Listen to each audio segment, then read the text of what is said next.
Bab 674. Kalau mereka tidak pergi untuk merebut pakaian dari toko pakaian Al-Safa, apa yang mereka lakukan? Disa bingung. Lihat. Arjuna menunjuk orang-orang di jalan. Petik 2. Mereka membawa karung. Merebut pakaian tidak perlu menggunakan karung. Selain itu, semua pakaian di toko sudah terjual, tidak ada pakaian yang bisa diberikan kepada mereka. Petik 2. Benar juga, Tuan. Setelah Disa selesai berbicara, dia berlari ke jalan, menghentikan seorang wanita parubaya, kemudian bertanya, "Kak, kalian mau pergi kemana?" Merebut beras.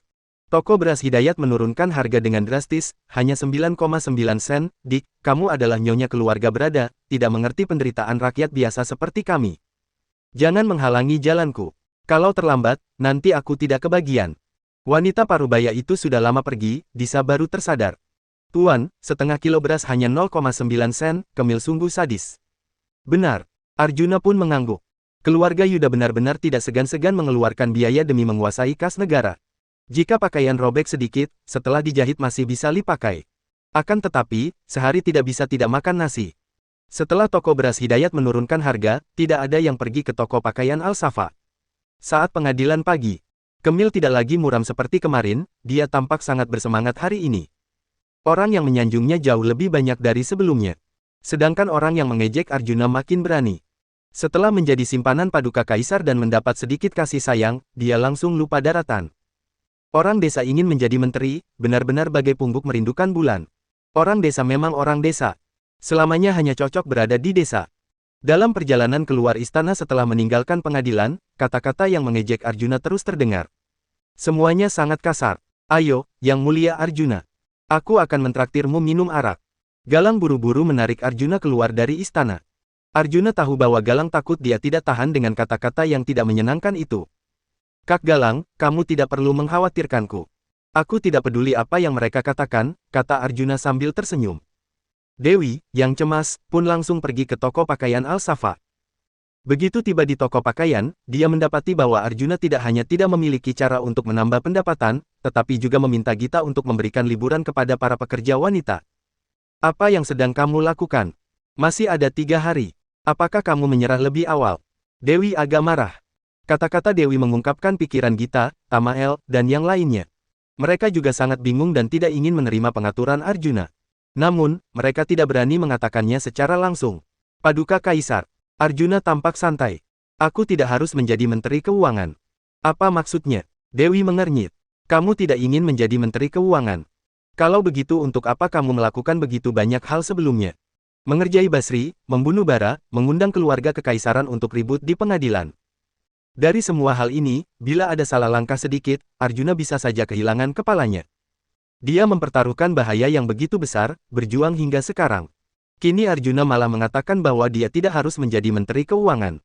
Paduka Kaisar, makanan adalah kebutuhan utama. Kemil melawanku dengan usaha beras. Sekalipun aku hebat, aku tidak bisa membalikkan situasi.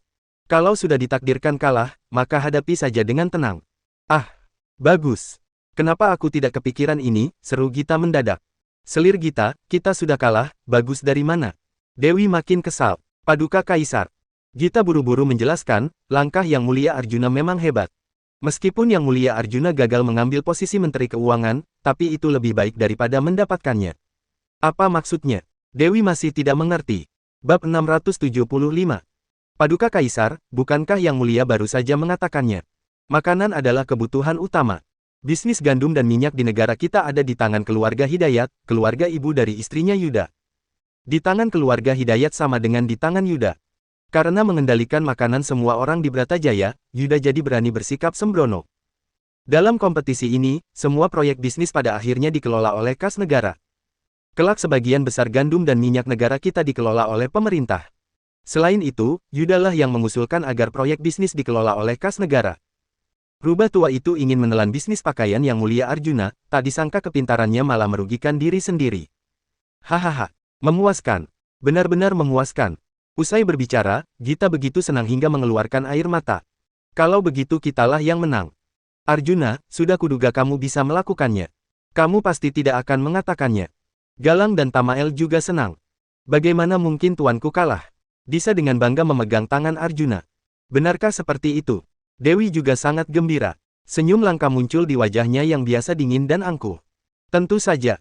Mungkin karena belum pernah melihat Dewi tersenyum begitu senang. Dia begitu cantik saat tersenyum. Arjuna sedikit terpesona. Kata-katanya tanpa disadari diucapkan dengan lembut. Menghadapi tatapan Arjuna yang membara, Dewi menundukkan kepalanya dengan panik. Dia gugup dan wajahnya sedikit merah. Jantungnya berdetak sangat cepat. Dewi dengan cepat menyesuaikan diri. Dia mengangkat kepalanya lagi, kembali dingin dan sombong seperti biasanya, lalu mengungkapkan keraguannya. Tidak. Posisi Menteri Keuangan masih di tangan Yuda, yang mengurus kas negara masih mereka. Paduka Kaisar, tidak bisa menjadi kaya dalam semalam, ujar Arjuna dengan suara tenang. Paduka Kaisar, Yang Mulia Arjuna benar, timpal Gita. Yuda telah mengendalikan pemerintah begitu lama, kekuatannya mengakar kuat. Keluarga Hidayat mengendalikan sebagian besar bisnis di Bratajaya. Kita harus melakukannya selangkah demi selangkah. Sekarang Yang Mulia Arjuna adalah Wakil Menteri Keuangan. Meskipun dia tidak memiliki kekuatan nyata, Yuda dan yang lainnya tidak mungkin bisa menggelapkan kas negara dengan tidak bermoral seperti sebelumnya. Oh, setelah mendengarkan analisismu, aku sudah mengerti, selir Gita. Pandangan Dewi melewati Gita, lalu menatap Arjuna. Pria ini benar-benar berbeda dari apa yang dia lihat di desa Embun sebelumnya. Ada berapa banyak hal lagi yang dia tidak ketahui tentang Arjuna. Ketika Dewi kembali ke istana, dia berbalik lalu berkata kepada Arjuna. Jangan antar aku lagi. Aku juga tidak berencana untuk mengantarmu, gumam Arjuna dalam hati. Selir Gita telah bekerja keras selama sebulan. Biar dia kembali ke kebun Murbei untuk beristirahat malam ini. Kamu. Suara Dewi menjadi penuh arti. Temanilah dia. Paduka Kaisar tidak memberi perintah pun, aku akan melakukannya. Arjuna adalah pria dewasa. Dia tidak mengerti arti kata-kata Dewi dan menjawabnya dengan biasa saja. Akan tetapi, Gita yang berdiri di belakangnya berbeda. Setelah mendengar kata-kata Dewi, wajahnya langsung memerah. Maksud Dewi adalah dia harus tidur dengan Arjuna malam ini. Setelah Dewi pergi, orang lain juga mulai pergi. Tamael mengajak Galang untuk minum. Awalnya dia ingin mengajak Arjuna, tetapi Arjuna harus mengantar Gita kembali ke kebun Murbei. Hal yang sama berlaku untuk Disa. Arjuna tidak akan kembali malam ini. Disa lapar, jadi dia pulang lebih awal untuk makan. Arjuna mendongak. Melihat langit di luar sudah mulai larut, dia berbalik lalu berkata kepada Gita. Selir Gita, kamu sudah lelah selama berhari-hari. Cepat pulang istirahat, aku antar. Bab 676. Gita berdiri dari mesin jahit, kemudian menjawab dengan lembut. Baiklah. Arjuna bertanya-tanya mengapa Gita sedikit berbeda sekarang. Gita yang sekarang lembut dan malu-malu. Dia menatap Arjuna dengan penuh cinta dan kelembutan. Arjuna tertegun. Dia sepertinya sudah mengerti maksud dari perkataan Dewi tadi. Malam ini, saatnya menemani Gita. Tenggorokan Arjuna sedikit tercekat. Dia tidak bisa lagi menatap Gita setenang sebelumnya. Entah karena gugup atau terlalu bersemangat, Gita tidak sengaja tersandung ketika dia berjalan menuju Arjuna. Hati-hati. Gita jatuh ke dalam pelukan hangat. Pada saat ini, Arjuna memegangnya dengan satu tangan, tangan lainnya diletakkan di mesin jahit untuk menahan tubuhnya agar tidak jatuh. Mata Gita tertuju pada mesin jahit kurang dari sedetik. Saat dia menarik kembali pandangannya, dia membuat sebuah keputusan yang berani. Dia tidak ingin menunggu sampai malam ini. Karena jodohnya dengan Arjuna berasal dari mesin jahit ini, maka, Yang Mulia, Gita tiba-tiba mengulurkan tangannya untuk mengaitkan leher Arjuna. Arjuna tidak menyadari tindakan Gita sehingga terkejut. Dia tiba-tiba ditarik oleh Gita. Gita jatuh di atas mesin jahit, sedangkan tubuh Arjuna menindihnya. Arjuna ingin bangun, tetapi Gita memeluk pinggangnya erat-erat. Yang Mulia. Panggilan Gita itu menawan dan seksi, dengan nada genit yang membuat orang merasa mati rasa. Melihat wanita di bawahnya, mata Arjuna berapi-api, pita suaranya menegang. Dia dengan lembut mengangkat dagu Gita, mengembuskan napas ke wajah cantiknya. Wanita, apakah kamu begitu tidak sabar? Yang Mulia. Suara Gita menjadi makin lembut, tubuhnya terus menempel pada Arjuna.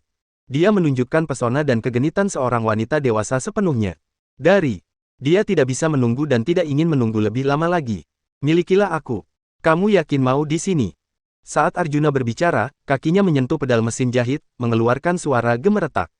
Tubuh Gita bergetar hebat. Bisakah lebih cepat, Yang Mulia? Suara Arjuna yang magnetis membuatnya tak tertahankan. Suara gemeretak mesin jatiut lebih seperti obat afrodisiak. Sudah lembab.